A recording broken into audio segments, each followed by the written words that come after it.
Welcome back to Good Law, Bad Law. On today's episode, we're doing part one of a two-part series on bail reform. Bail reform is a big part of criminal justice reform. We have lots of people who are unable to make bail. The cost is too high, they can't afford it, and when you can't afford bail, guess what? You stay in jail until the time of trial. So this is something that clearly affects people of color, people of lower economic means, more so than people of more means financially. And this is a big problem in our criminal justice system. So we have two-part episodes this week and next week. Today's episode features somebody who believes bail reform is not appropriate. He is an attorney from Texas who represents the bail insurance industry. Next week, we'll have somebody from the other perspective who represents the viewpoint that we do need significant bail reform to address the inequalities, the structural inequalities in our system. So I hope you enjoyed this episode. It is a bit of a rousing conversation as I take on someone who feels that the left is pushing this issue to create chaos in our criminal justice system, believes ultimately this will result in more people being released from detention, from jail or prison, and that this will increase crime in our country. We take that on, and a wide-ranging debate on criminal justice reform as well. We even get into the Derek Chauvin trial somewhat toward the end of our conversation. I think you'll find it both informative and interesting, rounded out by our conversation next week on this important issue on this episode and the next episode of Good Law, Bad Law. Stay tuned.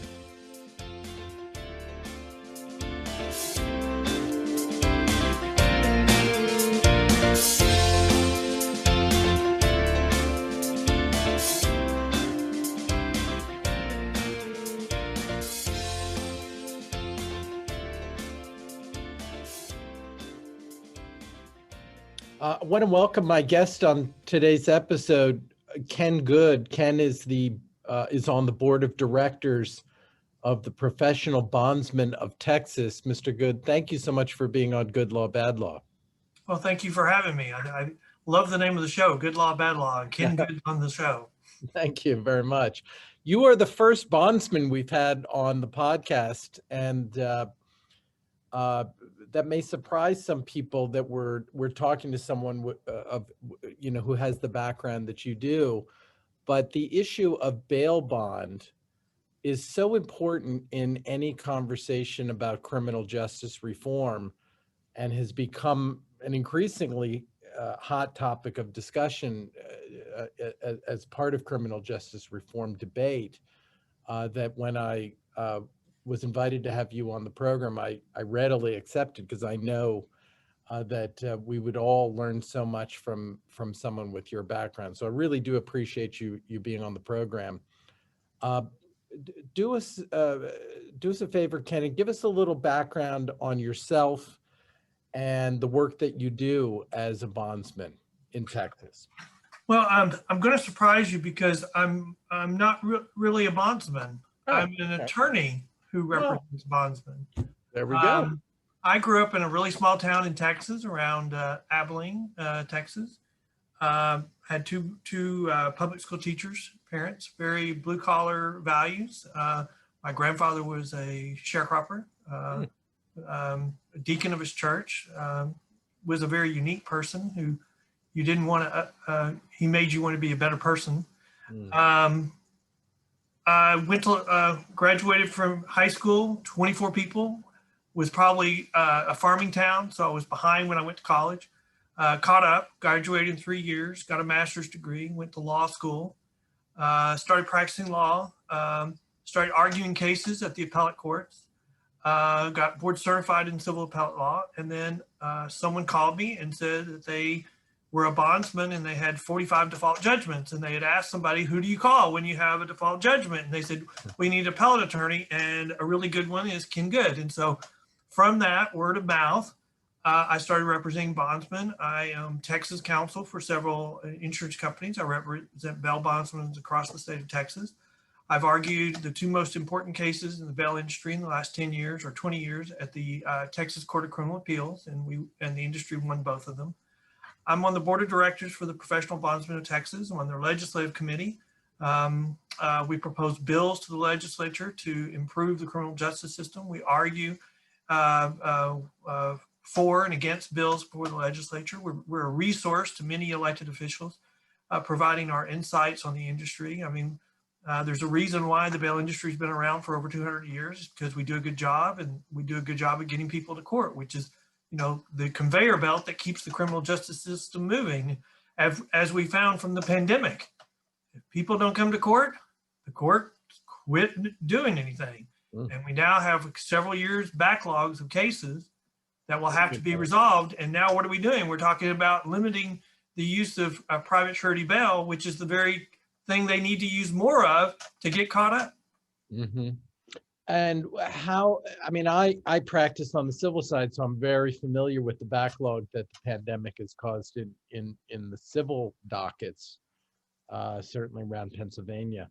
How there are constitutional requirements in criminal cases that aren't the same in civil cases. So,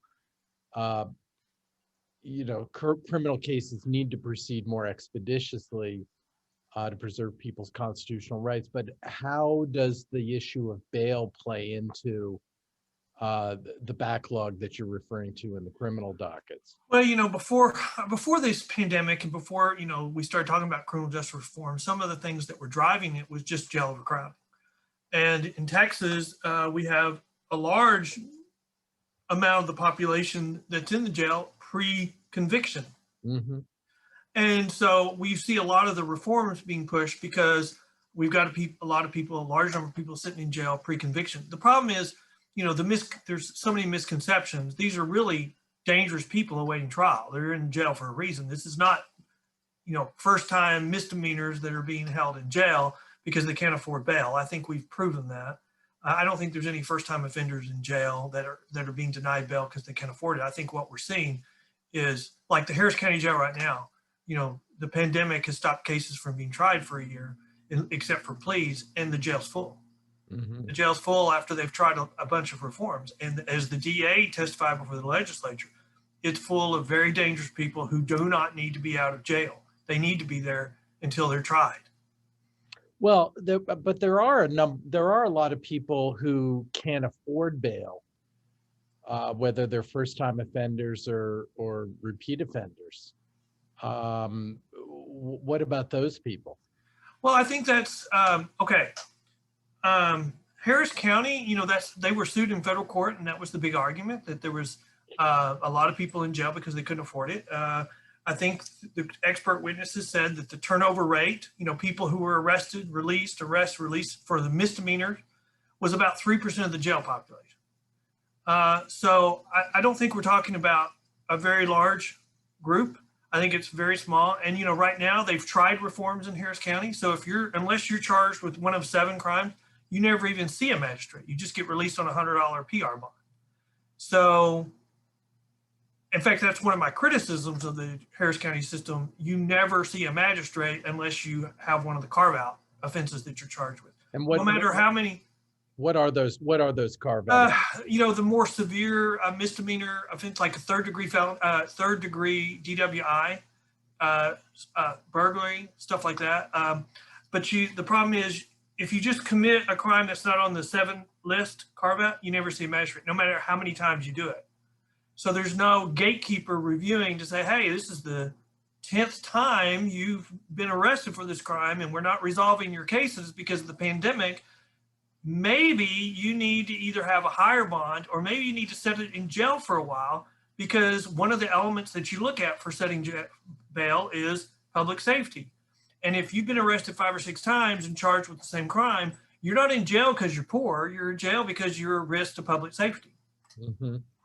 Well, what about drug crimes? How many? What is the percentage? What is the percentage of individuals awaiting trial, unable to make bail, who are in that position because of a drug-related crime? Well, I mean, first of all, during the pandemic, there's been a huge increase in suicides as a result of drug overdoses. Probably, I think we're going to be shocked in a few years with how many deaths we've had during the pandemic from suicide, drug overdoses. And it's going to be shocking that they'll probably match in some areas the number of deaths from the pandemic itself. And so those are things that we have to look at. But in Texas, we have a very unique situation going on. In our largest counties, we have district attorneys who've been arrested. And so certain low-level drug crimes, they're no longer prosecuted. Mm-hmm. And that's problematic because I think we need to be evaluating that at the state legislature, not at the county by county basis. Because, if you're a defendant in one county, you might not be prosecuted. But in the very next county, they may still be prosecuting. And that, to me, seems fundamentally unfair. But we have that going on. So I think we have a large, Dallas, I think, is doing it. Harris County's been doing it, where certain low-level drug offenses are not being tried. They're just not being. Harris County, I think, if you go to just a workshop and get your little certificate, they dismiss the case. Mm-hmm. And I'm a little bit critical that I'm not critical that, I think we need to have a statewide policy on what we're doing. And we need to be, if we decide as a public policy to decriminalize certain crimes, I think we're all in favor of that. Mm-hmm. But I don't like this selective enforcement different between county to county. I know why the larger counties are doing it, because they've got a severe problem. Our jail overcrowding is focused in the 12 largest counties. They're all urban areas. And, the problem we have, the real problem about bail reform, criminal justice reform, is really about how do you process large numbers of people through the jail quickly and efficiently? Because, like Harris County arrests about 50,000 misdemeanors a year. That's how many a month down to how many a week? Let's just say that's 1,000 people that have to be magistrated a week through the jail. And that's a large task. And Harris County has never individually magistrated everybody arrested. Historically, they use bail schedules. That's where they got in trouble. They got sued. They got in federal court. They didn't give an opportunity for poor people to ask for a deviation. They were told not to talk. And so they, the Fifth Circuit imposed procedures. And once those procedures were put in place, then the poor had an opportunity to ask for a deviation. And so the Fifth Circuit said, hey, okay, now you comply. It goes back to rational basis review. The problem is we have the groups our friends on the left misrepresenting the holding. They're saying, oh, well, the courts have held you can never hold a misdemeanor. No, the courts have held that the poor has a right to a hearing to ask for a deviation if you're using a bail schedule. And so we have just fundamental disagreements over even the ruling of the federal courts. And that's something that we've never really had before. We usually have been able to agree on what the law is and what the fix is. And I think the politics right now are so divisive that we can't even agree on what the law, black and white letter law, says on a case. It's really sad. Well, tell me a little bit more about that, because everything is so highly politicized today, but probably a lot of people listening can't even imagine the issue of bail in a political sense. So when you referred a few minutes ago to what the left says, and that this is has also become a politicized issue. I mean, what are the politics of this as you see it? Well, I think the politics start very simply. There are groups and there is a coalition, and there's not everybody in the coalition agrees, but a part of this coalition believes that we should not be punishing or holding people accountable for certain crimes. You can see it in California. If someone robs of something of less than $900 or $900 something in value, you will not be prosecuted. They made that a state law. And so, you have San Francisco closed many pharmacies because of they can't make money in that climate. So I think we just have a group that thinks that if you're poor and you commit a crime because you're poor, or if you are poor when you commit a crime, you should not be prosecuted for that. I think that goes to the punishment. I don't think that goes to whether you committed a crime. I think we have to be a country of crimes. If we're not a country of crimes, then we're not a country. But I think other than that, we have a jail overcrowding problem in our inner cities. we actually have a bigger problem than that. We have in our inner cities, families have failed. Families don't stay together. We have schools have failed. Dropout rates are incredible. Drug use is just epidemic in the inner cities. We have all these, before the riots and before all the damages from the riots, we had no job opportunities in the inner cities. It's even worse now. And so now we're coming to criminal justice reform and we're saying, hey, we shouldn't hold them accountable even there. And this is really just about, we shouldn't be holding people accountable. And, you know, I'm kind of from the standpoint, this is the last opportunity to get some of these people to become productive citizens, and we're giving up on them.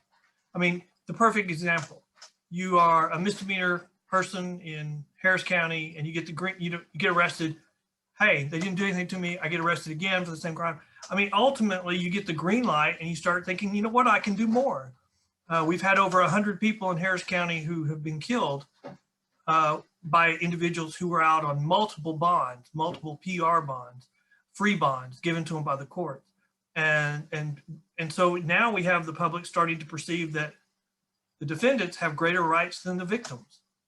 And so we're kind of turning the system upside down. And I think part of it is we just don't know how to address crime. We don't know how to address all of our past failures as a society in these inner cities. And we don't know how to fix it. And so now we're just, you know, really, I would say we're throwing our hands up and say we should just not hold people accountable. Well, and I want to get back to the specific application of the bail issue in the broader context that you're now talking about. But, you know, when you talk about accountability, and we've touched on a number of different issues, overcrowding in prisons, selective or different levels of prosecution of the same types of crimes, whether it's county by county or state by state. And the impact of that on society, that where certain crimes may be seen as tolerated to a certain extent because of these structural differences in different communities.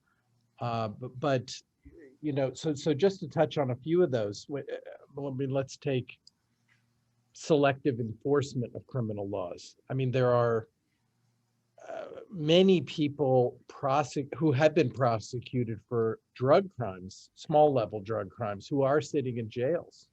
I know in Philadelphia that, you know, we've seen that playing out as well, as there's been a relaxing of prosecuting for lower level drug crimes, for example, because we have a tremendous problem with overcrowding in jails and prisons here, as in many parts of the country.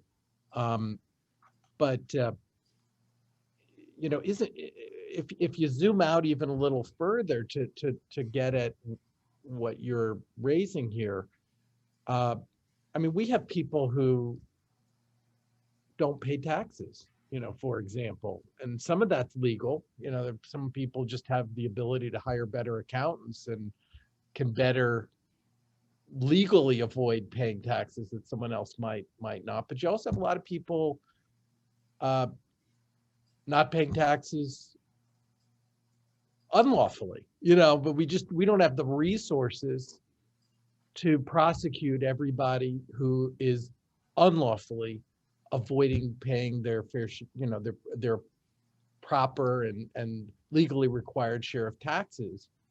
Some people are prosecuted, many people are not. So how is that different? You know, and by the way, most people who aren't paying their fair share of taxes are probably white and more affluent. So you have a certain white collar crime in that example where people aren't being prosecuted, but you have drug crimes where the perpetrators, if you will tend to be people of color, people of lower means economically. So how is that different? Well, okay, as you said, let's pull this back to the issue of bail. What is the purpose of bail? The purpose of bail is to get someone to appear for court.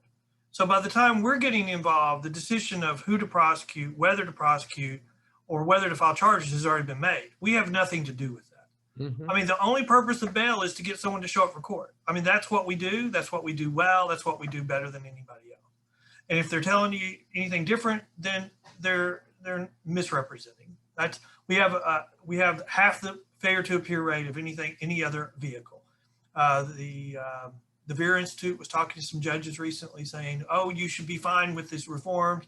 These reforms will have a 40% failure to appear rate, but that's going to be any reform. Well, a 40% failure to appear rate when you have 1,000 people showing up for court every week is going to mean the first week you got 400 people that don't show up. The second week you've got now 1,400 people that need to show up. And so every week it exponentially gets higher and higher, and that creates a bigger and bigger backlog, which is the reason why Harris County, the misdemeanor courts, even before the pandemic, had doubled their numbers of pending cases. And you can imagine what that would be like now after the pandemic.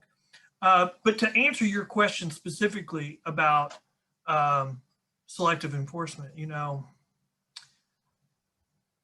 I mean, I think those are bigger issues than we can resolve today, because the issue of property taxes, I don't believe anyone that owes property taxes is not prosecuted civilly, because they file a lien and they start if you get to a certain point, they foreclose on the property. And so you either pay your property taxes or they take the land and then they sell it. But the other issue of, if I have an accountant and he says that I owe this amount of taxes, there's going to be people who are always going to say, I'm lying, I'm cheating, I'm not paying my fair share.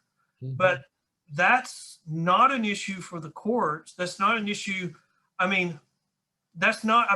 can I be prosecuted? How can I be accused of a crime when I hire an accountant, he goes out and applies the tax laws and says, this is what I owe. And, someone else, maybe you, maybe someone else decides, well, that's not enough. Well, that's not a crime. That's just a disagreement. And right. And I'm not talking about those people. I mean, somebody who's,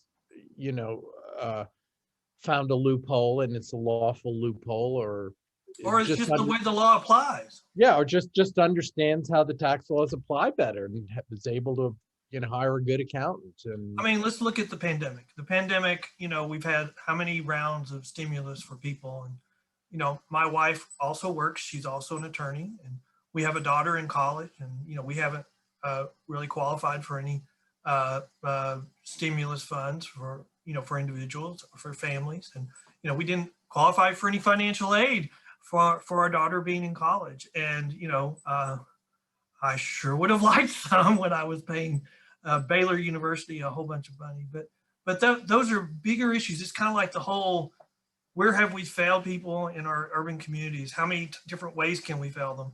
But the issue that we are is, talking about is bail reform, criminal justice reform. And, we're kind of the poster child for some issues which really have nothing to do with us. All we do is get people to show up for court. Now, the question is, should they be required to get someone from the private industry to make sure they come to court, or should they be let out without having to pay for it? And, I have a disagreement about whether we take advantage of the poor, because people who can't get out of jail because they're poor, we don't make any money off of them, and we don't want them sitting in jail. Those are issues that don't involve the bail industry. The problem we have is that when we're in these large urban areas, the solutions usually make a bigger problem than they resolve. If the counties would just try to figure out, or the urban areas try to figure out, how do we identify the people who cannot afford a bond? Because we know that everybody that can, they're going to have a higher appearance rate, because the private industry does a much better job of getting people to show up for court.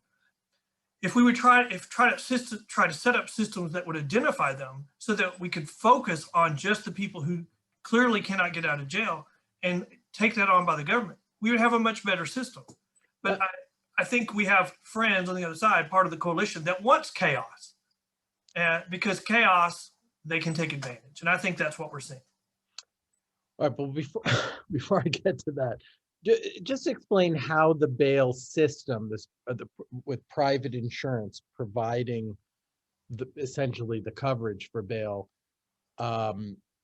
works. How does that assure people show up for well, court? we have two different types of counties in Texas for setting bail, but we have really just two types of groups that set bail. We have individuals, And if if you're posting a bond as an individual, you're posting it based on your personal financial statement. And so you're saying, I have these resources, and please allow me to write bail in your county, or please license me by the local bail bond board. And I'm going to put up security with the county. And so I can write based upon a ratio. So if I put up $50,000 cash, then I can write up to $500,000 in bonds that can be active at any one time. If I want more, if I want to post more bonds, I have to post more collateral with the county. Or we can have an insurance company be licensed or approved for their agent to write a bail bond. So like in Harris County, if ABC Insurance Company wanted to get an agent approved, then they would go through the same application process. They would post a $50,000 CD with the county, and they would be approved to write bonds in Harris County. They have to post a $50,000 CD for each agent that's licensed. So, insurance company, Texas is unique. The insurance companies in Texas have millions of dollars posted as collateral security in counties across the state to authorize their agents to post bonds on their behalf. And so then once they're licensed or approved, then the jail posts a list of approved bondsmen. And when someone's arrested, they'll start calling, or their family will start calling, or they'll be contacted about would they like to have a bond posted. Normally in Texas, it's a negotiated fee, but usually about 10% of the face amount of the bond. So if it's $1,000 bond, about $100. Not all of that's paid before release. It can be a payment plan. People can be released for $30 and then a payment plan. But if it's a large bond, sometimes we want family to come in and speak on behalf that this is a good person. We'll help you make sure they show up for court. And so let me make sure I understand this. So let's say bail is set for $100,000. That person or their family can come to an insurance company who's licensed and approved by the county, or an individual, or an individual, and let's say post or pay to the insurance company, or be on a payment plan to pay 10% of the $100,000. And then the insurance company essentially is using that 10% as collateral on the full amount of the bill. Well, that's just the premium. It's just like car insurance. And it's even in the individual, it's the premium that's charged, that's paid for the posting of the bond, whether it's, whether it's paid out all at one time, or there's a payment plan. So the person or the individual of the company or the agent for the company posts a $100,000 bond. It's a signature saying, this is a surety bond. I promise that this person will appear. And if they don't appear, and I don't do what I'm supposed to do by statute, then under certain circumstances, I will pay the full $100,000 to the county. And if the person doesn't show up for court, they lose that premium. Is that right? Well, they always lose the premium, because you don't have a right to your premium back for your car when you pay your car insurance. Now, there's collateral and there's premium. Premium is just what got you out, what got us to post the bond. And, we don't return, when you pay for the premium and your insurance on your house, you don't get that back just because you didn't have a claim. You don't get it back just because you didn't show that you showed up for all your court appearances. That means you agreed, you satisfied, you met all of your promises, and we met all of our promises. We were on the bond. When somebody's released, they come into our office, they fill out their paperwork, they tell us how to contact them, and then they report to us. So depending on the risk, they either report weekly by phone. If it's a bigger risk, we may have them come to our office to come, and we tell them, we remind them of their court dates. We get them to go to their court dates. If it's a big bond and they're having problems getting to court, we may go get them and take them to their court date. And then if our family, or if their family contacts us and said, hey, little Johnny started using drugs again, and I don't want them on this bond anymore. We have, under certain circumstances, the ability to notify the court of this. So we kind of have a quasi-court relationship, and we can notify the judge when things go awry, and the court can step in and say, okay, we don't want you out on bond anymore. or we're going to give you a lecture, and then hopefully you will straighten up. And then if they fail to appear for court, then the law gives us incentives for going and finding them. So because we want to go get them, bring them back, and put their case back on track as quickly as possible. Because whenever somebody doesn't come to court, their case has to be put on hold. Because it's a criminal case, we can't just take action without them. The Constitution requires that we have to wait for them to return. And it could be hours, it could be days. If they're running, it could be years.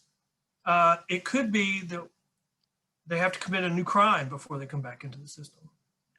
So in order for a private insurance company to provide the bond, there has to be resources, either the individual or their family, to pay the premium for that bond with that the insurance companies or provide. at least enter into a payment plan, or some kind of payment plan, which also I imagine would be subjected to some kind of ability to pay analysis that the insurance company engages in. I mean, it can. It depends on the risk. I mean, if we're talking about $1,000 bond, they're paying $100. I mean, and they pay $30 down.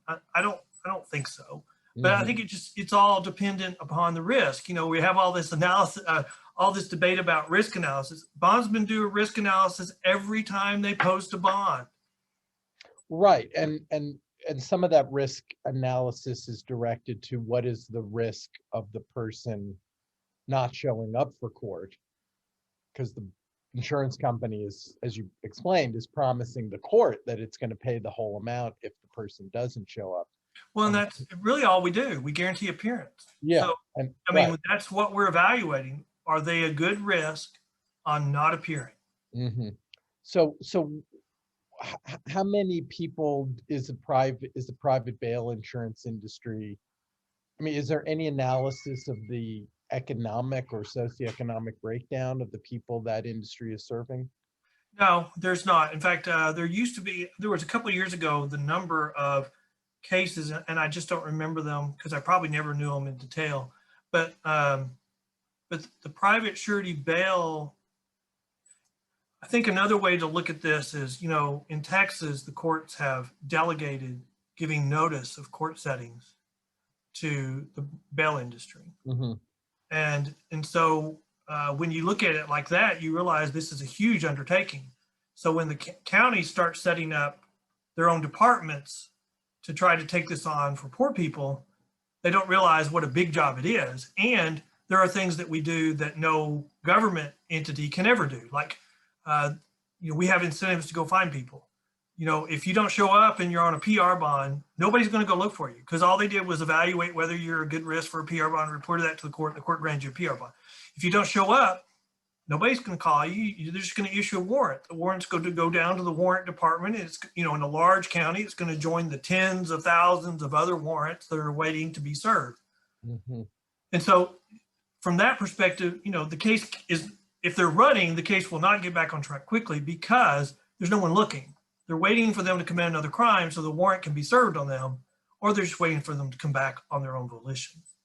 But do you, and I know you're saying you don't really have data on the population served by this industry in terms of economic means, but I mean, obviously, if somebody doesn't have the means financially to put up the funds for the premium for essentially the down payment on the bond, they're not, those are people who are not able to take advantage of private bail insurance, right? True. But, you know, I mean, like under the federal court system, you know, from the Fifth Circuit case O'Donnell, which we have a lot of talk about, you know, procedures were set up. So if you were released, you know, you got arrested in Harris County, they had a bail schedule. Your bond was set at $10,000 pursuant to the bail schedule.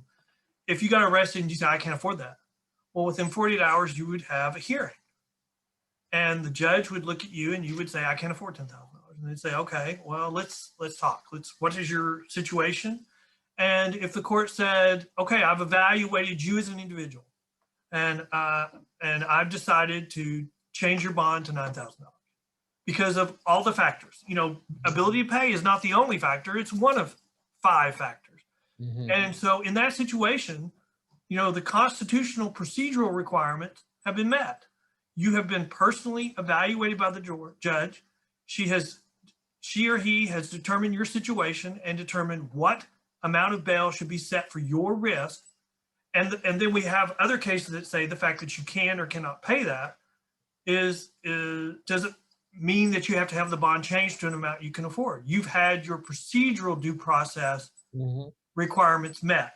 Where we have problems with our friends on the left is they say, well, bails have been held unconstitutional. Well, that's an intentional misrepresentation. What the courts have held is if you don't have procedures in place to protect the poor, then you have procedural due process problems. But at least 2 courts have held now that bail is substantively due process. So the use of bail meets constitutional requirements. It doesn't, I mean, we've had cases filed across the country trying to have bail held substantively unconstitutional, and those have all failed. No court has held that bail is substantively unconstitutional. Yeah, I mean, that would undo something very fundamental to the criminal justice system if that were. Well, I mean, you talk about chaos. I mean, we have chaos in our big urban areas now, or because they're having trouble with how do we process large numbers of people. You get rid of bail, the private industry completely, then you have nothing but chaos. Well, if you get rid of bail entirely, you're either going to have to hold everybody or you're going to hold no one. Well, you know, the federal system is kind of based on that, and they have a list of crimes that have a presumption of detention. And so as a result, they now detain about 70% of the people who are arrested in the federal system. We couldn't afford that in Texas.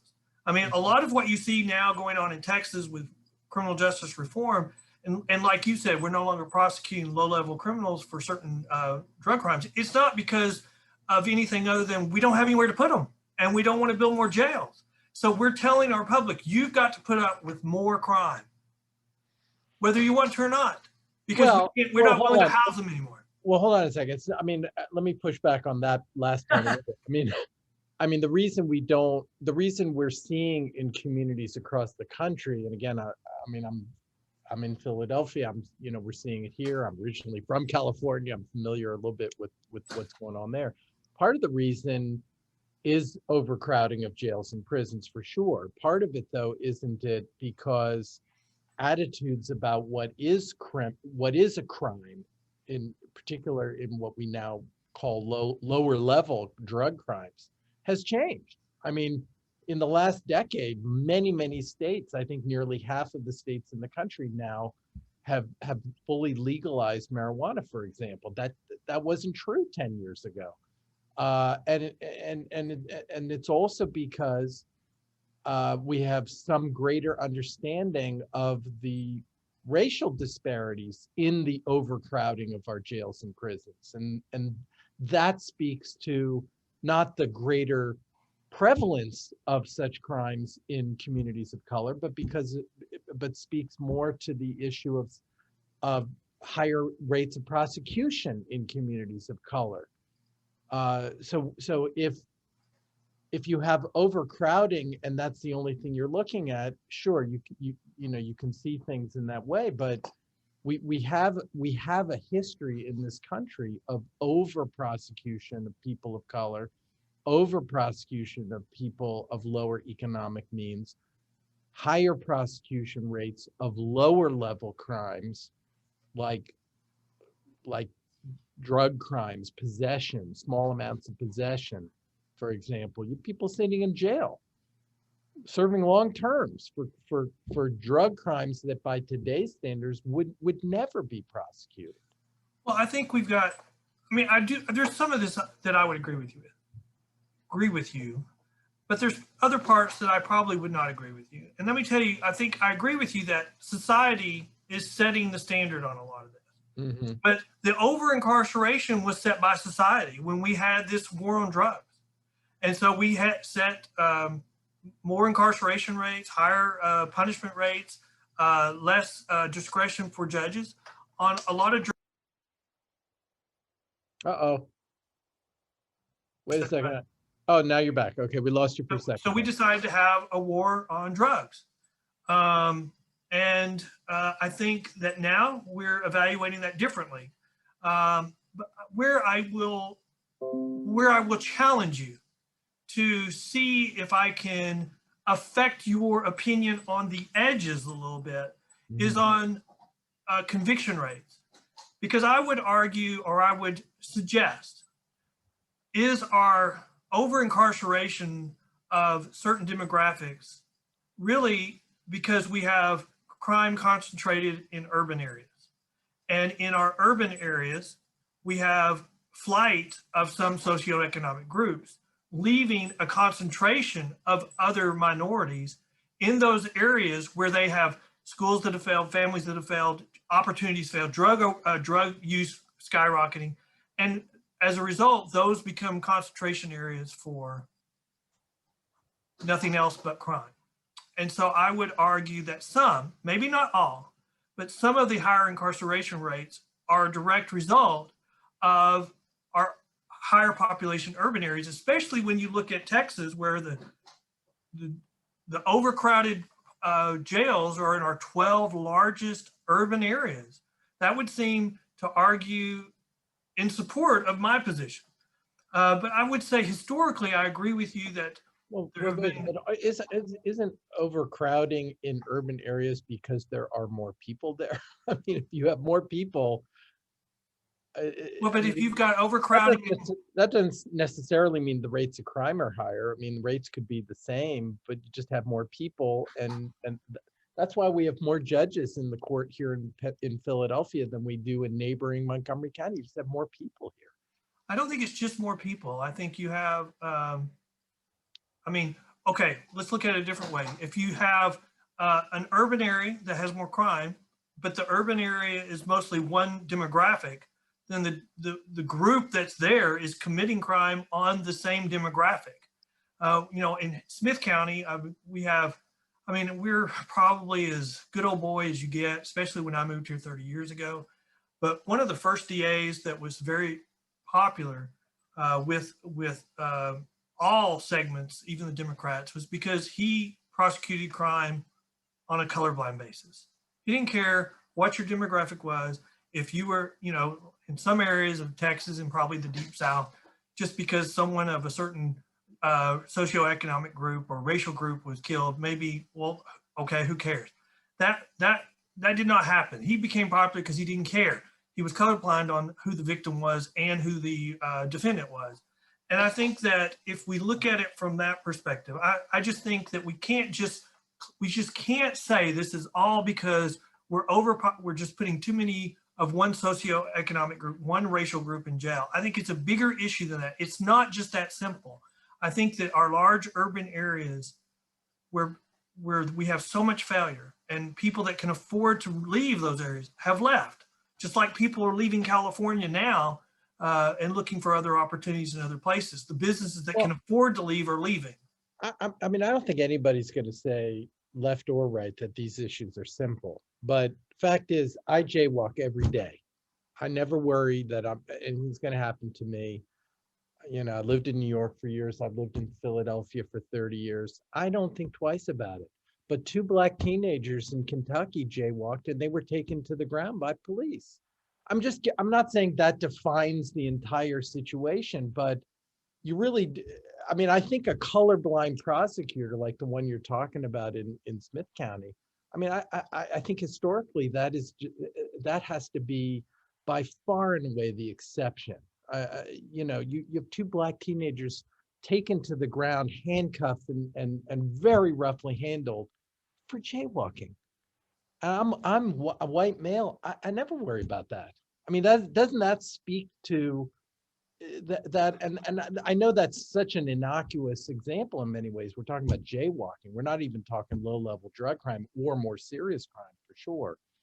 But you really would have to have blinders on to not see the overcrowding in prisons and jails and the disproportionate numbers of people of color in those overcrowded facilities being a product of a kind of systemic targeting of certain groups of people by the system, whether that's people who don't have the resources economically that more affluent or privileged groups in society have, whether it's racial disparities in the way crimes are prosecuted, in the way those populations have access to all the different tools in our criminal justice system, from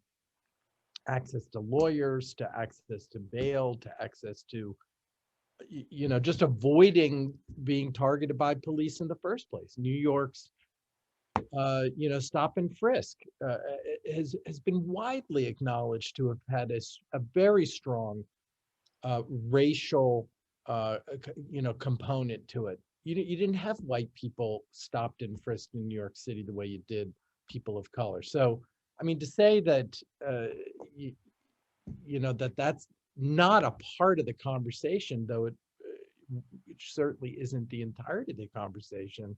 I mean, you have to acknowledge that those structural issues have existed for a long time in this country, don't you?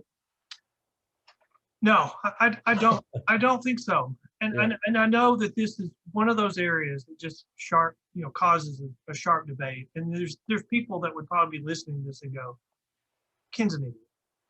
He can't even acknowledge I'm that. certainly not calling you an idiot. I want to understand. I want to understand your point of view. Let me tell you where I'm coming from. When we start with the position that we have a system that has systemic racism, then we're starting with any time a minority is arrested, we have to say, well, I'm can't follow the law because I've got to make up for this historic problem. And I would say, especially now, I mean, wherever you live. Oh, you're frozen, Ken. What I was saying is the point I want to make is, in our large urban area, where I think most of these issues are coming from, I think the police departments are majority minority. I think the prosecution departments are majority minority. And so you've got people who are out in the field, you've got people who are prosecuting the cases. And I just do not believe that if a Black person arrested somebody who was brown and a Black prosecutor prosecuted, I don't believe that's systemic racism. I think you should have to look at each individual. You know where I think the problem comes from? We no longer have faith in the system. And we don't have faith in the system because in one county you're a criminal and another you're not. I mean, I understand the point about needing to look at each individual in the criminal justice system individually, and the temptation to see any individual who is a person of color as being a victim of structural racism in our system, or structural inequalities in our system that disadvantage people of color or people of lower socioeconomic status. But I mean, I have read studies that show that the rates of bail, since we are inevitably and understandably dipping in and out of the specific issue of bail, because it's part of the broader issue of criminal justice, and what needs to be done to allow us all to have greater faith in the system, which is fundamental and so important. But I've read studies that show that, for example, the rates of bail are higher when bail is set on people of color compared to, say, white people for the same crime. Is that an issue that you're familiar with? Well, the issue that yes, I am familiar with that issue. And, for a while, for 5-10 years, we've had groups propose using risk assessment so that we can take the human element out and we can just set bail on an algorithm of risk. And those are out of favor now. I know Texas legislature is looking at that, but, California rejected it. I think Texas will reject it. The studies have come out rejecting it. And, one of the reasons why is because New Jersey's used that, and the racial makeup of their jail did not change. Now, maybe their jail population went down a little bit for a while, but their racial makeup of their jail did not change. Now, I would argue that that's evidence that this is a bigger issue. This is not just an issue of racism. If we go to an algorithm and just use that for a while, and the racial makeup doesn't change, we've got bigger issues here than just saying, hey, we're just over incarcerating one demographic. No, but what about the issue of the rates of bail being set higher for people of color than for whites? How does that issue get addressed? How do we? But, you how do know, we address that in problem? some counties, just because if you're homeless, you're not entitled to, you would not historically have been entitled to a PR bond because you're not stable. You And don't what have is a what is place to live. PR? So your bail would be higher, and that would be contrary. I mean, but then at the same time, what's the purpose of bail? Getting you to show up for court. If you're homeless, what is the likelihood of you showing up for court? Lower. And so I think when you look at certain racial groups and you're looking at it from a historical model where you're saying, look at these factors for setting bail. And one of them is, I mean, if you're trying to evaluate someone's stability, having a family would make you more stable. Having a home would make you more stable. And I think that in our inner cities, we have a disproportionate number of people of a racial group that does not fall, that is not accurate for, because we have failed them so many times already. We have to find ways to evaluate those groups in a better circumstance, because even the algorithms on the low end, they're over predicting that dangerous people are not dangerous and they should be released at no risk. And then at the higher end, we're holding people of certain races as dangerous when they're not. And you know, those are problems. But who's the best to evaluate that? I mean, I think an algorithm is not the best person to evaluate that. I think that's the judge who sits and looks at people every day. I mean, the best evaluation tool for me is, what's your criminal history? I mean, the problem in Harris County is no one ever sees a magistrate for certain crimes. And you just get a $100 PR bond no matter how many times you get arrested for it. If we have a gatekeeper that looks at your criminal history, that's the best, and looks at you and can talk to you, that's the best barometer of whether you should be released. And remember, the release is just to get you to come to court.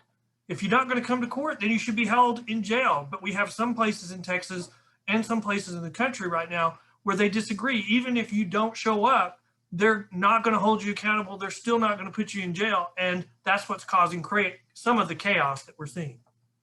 And what you've mentioned this a few times, so just so people know, what is a PR bond? A PR bond is, we call it a personal recognizance bond. You see it in different ways. It could be have a face amount on it, so it could be $100, but you're not paying $100. Sometimes you're just signing your name. It's a free bond. In New York, they tried something instead of a PR bond. They just, for certain crimes, they released them without bond. Same effect, same result. In New York, the result was so bad, the crime increased. They repealed a lot of the changes and reforms, even during the middle of the pandemic. And so here's what I like to say. We want to set up a system that does not take advantage of the poor. But in doing so, we cannot set up a system that allows criminals to take advantage of the criminal justice system. That's what we're saying. We're setting up systems that have gone so far to an extreme that the court's hands are tied and they can't hold anybody accountable in some situations. And that's what's causing the chaos. And that's what we need to fight. I think that's a fair point. And I mean, I think your perspective is valuable. I think I mean, I value it and I appreciate you sharing it with us. You know, these are huge problems. You know, I don't know that I agree that someone advocating for reforms that would try to address these issues in a way different than what you've been suggesting is trying to create chaos. I mean, I think if you at least are willing to ascribe good intentions to people, even where there are political differences, even very strong political differences, you know, we're all looking to have a system that works and works in a way that doesn't treat people differently for the wrong reasons. You know, if you committed a crime, it shouldn't matter whether your skin color is one thing versus something else. It shouldn't matter whether you have more money or less money. Our system should be colorblind. Or you know, we have the, you know, the statue of justice being blind for a reason. But we gotta live up to that. And one way or another, we have to figure our way through these issues. Here's one of the ways I like to say it. I agree with everything you said, especially for first-time offenders. But Yeah. once you're on bond and you fail to show up for court, or once you have multiple criminal history, you have a multiple criminal history, then you're not in jail because you're poor. You're in jail because your risk of failing to appear, your risk of offending again, and the risk to the public safety has increased. And so it's now not a question of whether you can afford it. It's a question of your risk. And I think in that situation, that's where we're having the problem. We're saying, oh, they can afford it, we got to let them out. No, their criminal history is what created this risk they have, and it's no longer about poverty. Well, and it does seem too, from what you're saying, that one answer is, once you're in the system and now bail becomes part of the discussion, your options may not be as many. You have to deal with that. So it does seem like part of the issue to try to make the criminal justice system work more efficiently does have to take place several steps before you even get to the question of bail. Has to get to which crimes are we going to regard as crimes that need to be prosecuted. We only have so many prosecutors. We only have so many resources. We only have so many spaces in jails and prisons. We just can't.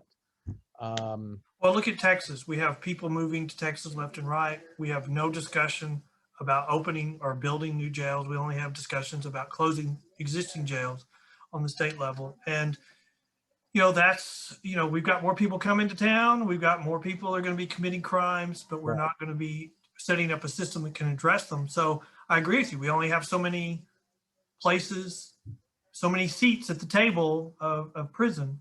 Well, and we're already the most incarcerated population on the planet. I can't imagine there's too many people who, maybe other than the private prison industry, that wants to see more prisons built. There's no other country on earth that incarcerates more of its population than our country does. I really like to look at our society through the viewpoint of history. Because if you look at it through history, you could say we've been through a time similar to this in the 60s, where we had a similar reaction and similar push for criminal justice reform. And as a result, I would say, maybe a backlash, maybe a reaction to it, an overreaction, or maybe as a result of crime increasing. That's what brought in the era of law and order, people getting elected, and punishment being increased by statute, and then what brought us the war on crime. So, I tell the judges in Harris County, or I've asked them to consider, they're at the center of reform because they've agreed to it under a settlement of a federal case. They've even changed Texas. And if they're not careful, if they decide, well, we're not going to hold anybody accountable, if no matter how many times they don't show up, then they're going to be the reason why we're going to have the opposite reaction. But if they take these reforms that they've used and used them and then evaluate them, gave everybody their chance, and then if they screwed up, held them accountable to that, that could be the model for changes across the state, across the country. But the problem we have is the opposite. We're setting up reforms. We're almost tying the hands of the judge to make it very difficult to hold anybody accountable. And as we have less accountability, crime increases. That's going to cause a backlash. That's going to cause voters to say, we can't trust you with our protection. And so you're going to have what we've had in the history, what we've had historically. We're going to have more law and order people elected. And so it's almost in the hands of the left. They're the ones that could keep that from happening. But failing to hold people accountable is going to push us to a bigger reaction to the right eventually, if they're not careful. Well, now we're really deep into an analysis of history and what are the trends and what are the, what is it that's really behind these political movements. I've always thought that the law and order ideology, including the, going way back to the days of Ronald Reagan when the war on drugs began, and I was working in Washington at the time, I remember it very well. I've always thought the law and order ideology had a racial component to it. I mean, they weren't talking about, locking up white people. It was, this is a reaction to, I think the law and order movement was a racial movement. It was a reaction itself to the civil rights era, and people of color getting more equality under the law in our country, um, it was effective. I mean, there's just no doubt about it. Proportionally, there are more people of color incarcerated today, than ever before. And I mean, that's just not a secret. It's not a debatable fact. There are more people prosecuted who are people of color for crimes that white people aren't prosecuted for. I mean, there's studies showing bail rates are higher for people of color. Civil asset forfeiture is a problem for people of color and poor people. I mean, you just go up and down the But look at all these topics, all the topics that we've talked about. We've talked about so many different areas. It's kind of, you can see multiple times the bail industry just caught in the middle. Yeah. I mean, we're not pushing anything. We're not trying to do anything. We're just trying to do what we've done for over 200 years. Someone gets arrested, they need to be monitored, they need to be gotten to court, they hire us, and we do our job. Yeah. With this cultural revolution, which we sometimes are the poster children for, we're caught in the middle. Mm-hmm. We're caught in the two extremes from the different sides, law and order people, and let's let everybody go. Let's don't have any accountability people. And I don't mean to oversimplify the left versus the right, but in all those different debates and all the things we've talked about, we're caught in the middle. We're not driving anything. Yeah, I know. I think that's a fair point. I mean, you whatever the rules are, and those rules are set, as we've talked about now, they may be set by society, they may be set by Congress, they may be set by judges, prosecutors. They're not set by the insurance industry. You're just trying to follow those rules, whatever they are. So I think we do have to look at what those rules are and how those policies get set, and when those rules come into play in the life cycle of a criminal case and a criminal defendant's experience in the criminal justice system. But yeah, I think you're making a very fair point about that. Probably one thing I would say is, the bail industry, under following the rules that have been set by the legislature, has made substantial investments across the state of Texas to place security with counties to say we will do our job, and we are penalized if we don't do our job. And so we're we get caught in the middle. But you look at all these push for reforms, and some of them are just not sustainable. Like Harris County, where we're releasing people without ever seeing a magistrate, and crime's going up, and we all agree crime's going up, but they just won't agree that it's because of the reform. New York agreed it was because of the reform, but Harris County won't. They just say it's something else. But here's my point is, when we have all these when we have this push for change and it creates chaos, it's not sustainable. It will not last, and it will either be pulled back or you'll have a reaction. That's not good for the industry. That's not good for criminal justice. We need to have a system in place where we all have faith in it. Where our elected officials, instead of, I'm going to give you a really extreme example, the Chauvin trial that we just had. How many elected officials did we say, this guy is guilty, this guy has to be found guilty? And just 10 years ago, how many of those same elected officials would have said, we have a process, we have faith in the system, we must allow the system to do its job? We're now at the point where we don't even have faith in the system. We have to push it. We have to threaten it. We have to nudge it to do. And if you listen to the evidence, I mean, we can debate about whether that was the best location to have the trial. But I mean, the evidence was pretty daunting. I mean, the state put on a very strong case. So why are we having to have all these elected officials come out and say, trying to taint the jury pool, which is what we would have said 10 years ago, you cannot do this. This taints the pool. And we've got one elected official that did it, and they're thinking it could require a new trial. And so just because of those kind of statements, why are we now in a situation where that happens? We need to build trust.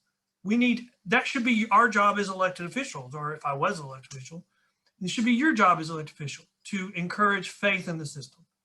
And when faith is taken away, where it's disproven, then you have to rebuild trust in the system. We're not doing that. We're tearing trust away, and we're confirming that you can't trust the system. And we're telling everybody that the system's crooked, and we're not doing anything to try to replace it. We're just being community agitators now, and we've got to overcome that. Well, you're raising another big topic, and I agree that's an extremely important topic. We probably need to book another hour to get fully into that, Ken. But I mean, I would say that, probably the reason people invested so much in the outcome of that trial, and, given the evidence, given what we all saw in the video, given just how clear that case was, and it was a jury, a diverse jury of men and women, of whites and blacks, in that Minneapolis courtroom that unanimously found Chauvin guilty. Why should anybody have been on the edge of their seat, worried that it would turn out any different? Well, not for no reason, but because of decades of cases just like that, with evidence just as strong, including video evidence, resulting in an acquittal. I mean, I think that's why. And how much why trust did those cases end in acquittal?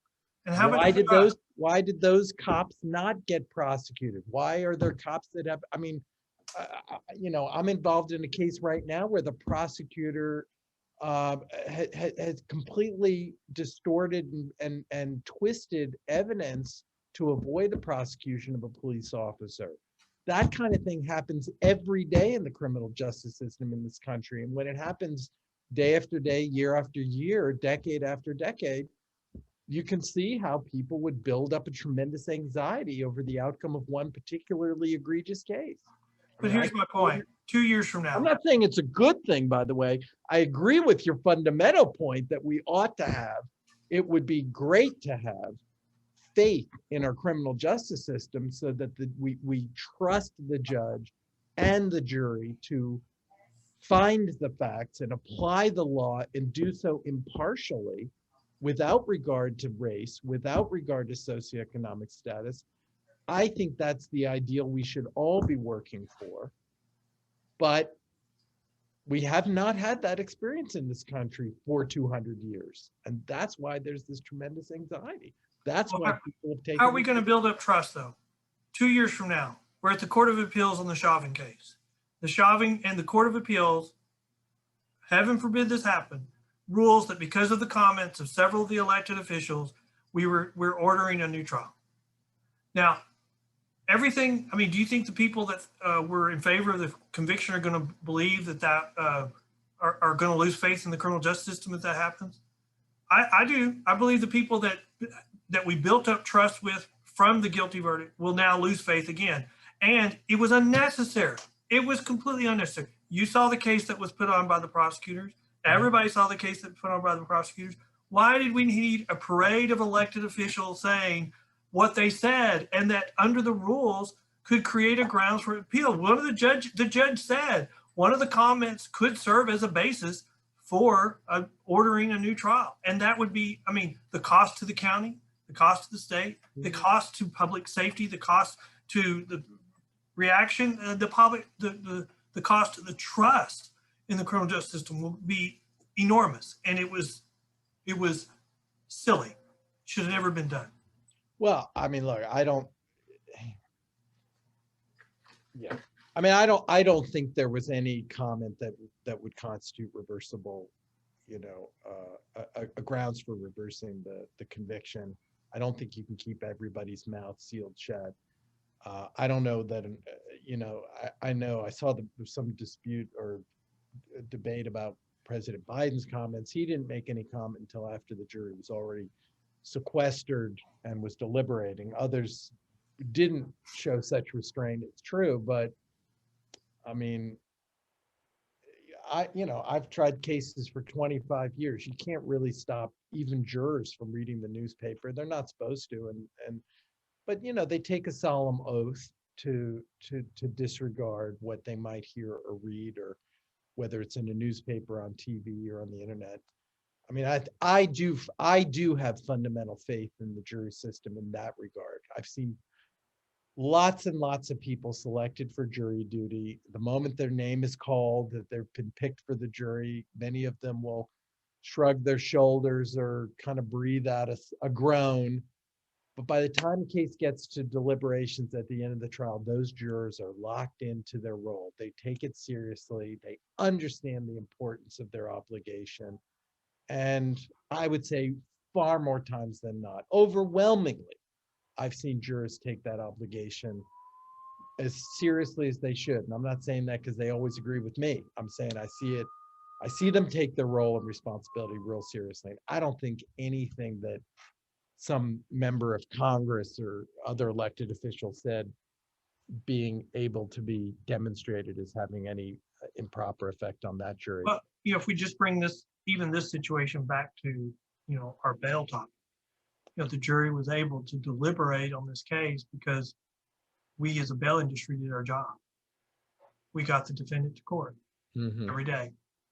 And, his bail was set very high, although I don't think he was at a risk for running or really at a risk of failing to appear, but he had a high profile case. And he was bonded out, and the bail industry did its job to get him to appear. And at the end of the day, the jury was able to deliberate because the private industry bail system did its job. Right. Well, and his bail should have been set high because he was charged with homicide. But no, that's a fair point and a good place for us to end today. Ken, thank you. I've really enjoyed going toe to toe with you and really made some fair points. And I think this is a topic actually on this program I'm going to want to revisit again, because I think it may get into the middle of the process of our criminal justice system, as you were saying, but it is an important part of it. And I want to thank you. Appreciate you being here and sharing what you know about this and your views on this. And I always like a wide-ranging conversation because I like having conversations with smart works. people. I think that when we have conversations with smart people, we come up with a great discourse, and we don't have to devolve into calling each other names, and we just have an intelligent conversation. I enjoyed it very much. Thank you so much. I did too. Thank you, Ken.